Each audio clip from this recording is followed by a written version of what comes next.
আমার কথা শুনবার জন্য আপনাদের স্বাগত জানাই।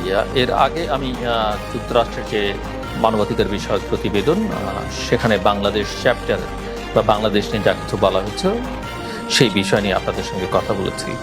আজকে আমি কথা বলতে চাই ওই প্রতিবেদন ভারত নিয়ে যে কথা বলেছে, ভারত বিষয়ে তাদের যে মতামত যুক্তরাষ্ট্রের পররাষ্ট্র দপ্তরে, সেটা আপনাদের সামনে আলোচনা করতে চাই। এটা অত্যন্ত গুরুত্বপূর্ণ বাংলাদেশের জন্য।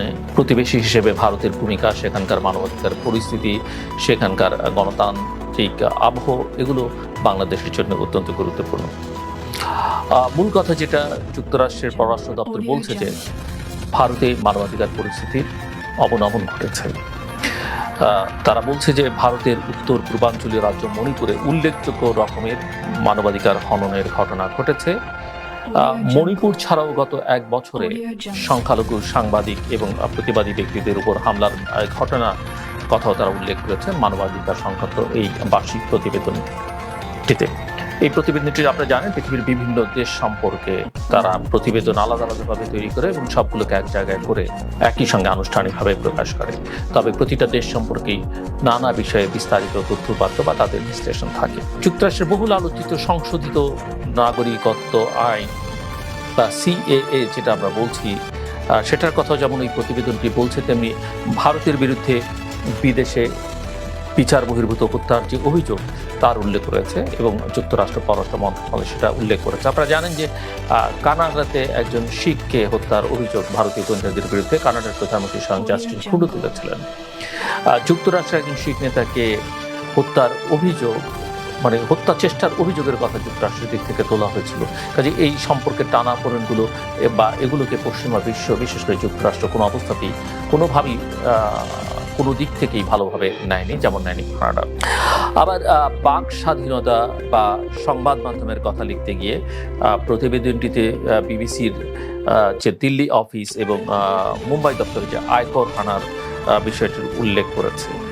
আয়কর দপ্তর এই হানা দিয়েছিল বিবিসির দিল্লি এবং মুম্বাইয়ের অফিস। এবং এই কথা আমরা জানি যে বিশ্বজুড়ে যে প্রতিবেদন প্রকাশ করা হয় গণতন্ত্রের সূচক বা বাক স্বাধীনতা, প্রেস ফ্রিডম, সেই সব সূচকে বা মানবাধিকার সূচকে ভারত কিন্তু ক্রমাগত নিম্নগামী, বাংলাদেশের কাতারে প্রায় চলে এসছে। তবে ভারতের নির্বাচনী ব্যবস্থা প্রতিষ্ঠানগুলো এখনো কার্যকর, সেটা নিয়ে তেমন কিছু অভিযোগ যুক্তরাষ্ট্রের এই মানবাধিকার বিষয়ে প্রতিবেদনে তোলা হয়নি। এবং তারা বলছে যে জাতি এবং রাজ্যের যে নির্বাচনগুলো সেগুলো অবাধ এবং নিরপেক্ষ হয়েছে। যদিও এবারের নির্বাচন যেটা এখন অনুষ্ঠিত হচ্ছে সেটা কতটা অবাধ ও নিরপেক্ষ হচ্ছে সেটা বোঝা যাবে আগামী বছরের প্রতিবেদনটিতে। এবং ইতিমধ্যে নানা কারণে এই প্রশ্ন তুলবার সুযোগ পেয়েছে যুক্তরাষ্ট্রের বা ভারতের জুডিশিয়ারি নিয়ে, ভারতের নির্বাচন কমিশন নিয়ে। বাংলাদেশের মতো নির্বাচন কমিশনের সরকারের আজ্ঞাবহ কমিশনার এই প্রথমবারের মতো বসানো হয়েছে ভারতীয় নির্বাচন কমিশনে আইন সংশোধন করে, যেখানে ভারতীয় নির্বাচন কমিশন সবসময় একটা প্রশংসা আমরা পৃথিবীর নানা প্রান্ত থেকে করা হতো। টিএন সেশনের কথা আমরা বহু আলোচনায় উল্লেখ করেছি। যুক্তরাষ্ট্রের পররাষ্ট্রমন্ত্রী অ্যান্টনি ব্লিনকেন মানবাধিকার সংক্রান্ত প্রতিবেদনটি যখন প্রকাশ করেন সম্প্রতি, তারপরে bureau of democracy, human rights and লেবারের শীর্ষ কর্মকর্তা রবার্ট ফিল্ডকে সাংবাদিকদের সঙ্গে কথা বলতে গিয়ে মানবাধিকার বিষয়ক এইসব মন্তব্য করেন।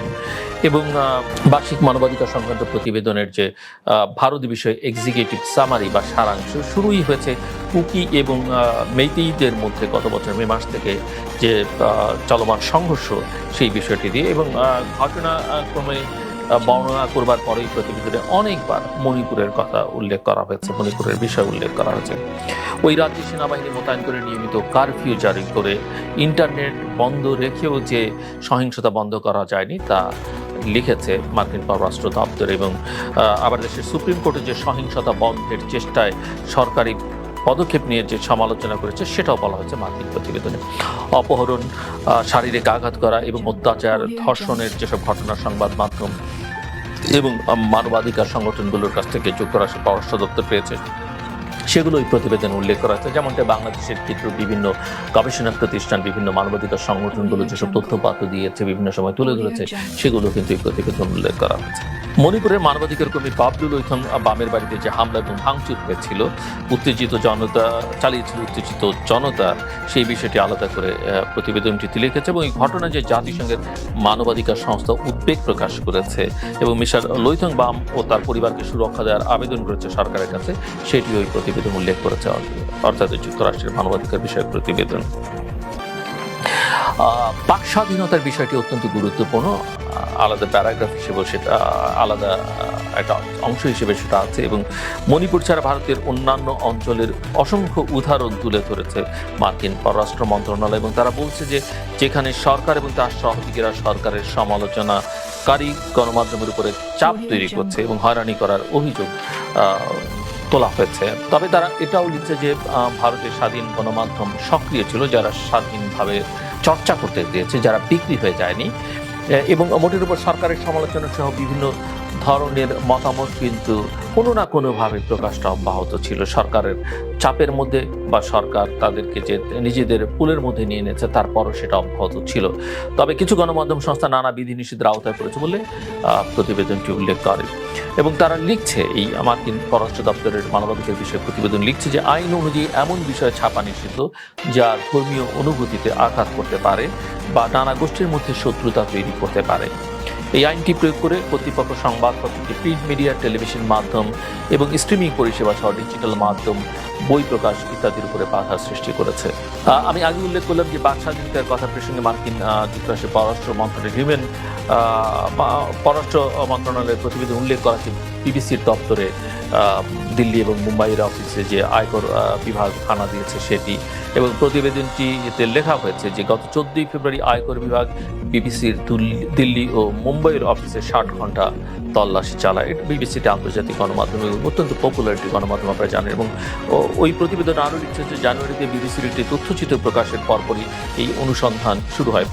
ভারতীয় প্রধানমন্ত্রী নরেন্দ্র মোদীর উপরে তারা একটা তথ্যচিত্র প্রকাশ করেছিল, তারপরে এই অনুসন্ধান শুরু হয় এবং যেখানে অভিযোগ করা হয় যে গুজরাটে 2002 সালের দাঙ্গার সময় প্রধানমন্ত্রী মোদী গুজরাটের তৎকালীন মুখ্যমন্ত্রী হিসেবে একটি ভূমিকা ছিল। যদিও কর কর্তৃপক্ষ বিবিসির কর পরিষদ ও মালিকানার কাঠামোর অনিয়মের কারণে তল্লাশির কারণ বলে জানিয়েছে, তবে সংস্থার আর্থিক প্রক্রিয়ার সঙ্গে জড়িত নন এমন সাংবাদিকদেরও তল্লাশি করেছে, আর কিছু সরঞ্জামও বাজেয়াপ্ত করেছে।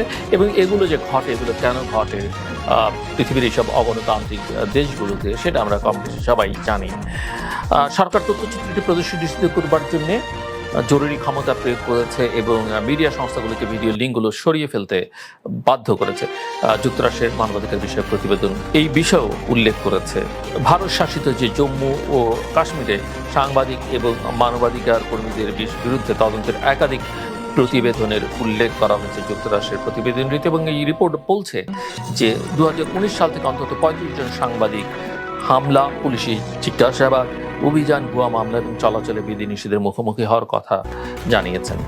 আবার রিপোর্টার্স উইদাউট বর্ডার্স 2023 সালে তাদের সংবাদ মাধ্যমের স্বাধীনতার মানদণ্ডে 180টি দেশের মধ্যে ভারতকে 161তম স্থান দিয়েছে এবং সেটা যে ভারতের সর্বকালের সর্বনিম্ন স্থান সেটাও জানিয়েছে যুক্তরাষ্ট্রের পররাষ্ট্র মন্ত্রণালয়।